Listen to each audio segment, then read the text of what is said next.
Welcome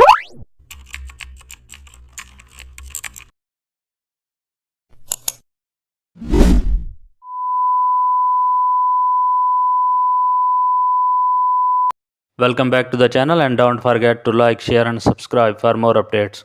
Today we are diving into an exciting tutorial how circular portraits frame with vector mask. Import your photo and unlock the layer. Choose the list tool and draw a circle. Align it to the face area perfectly. Right click and choose vector mask. Now only the face area remains visible. Use the move tool to adjust placement. Resize the mask while holding shift plus alt. Then add a white or gradient background below. To make it pop, apply a drop shadow effect.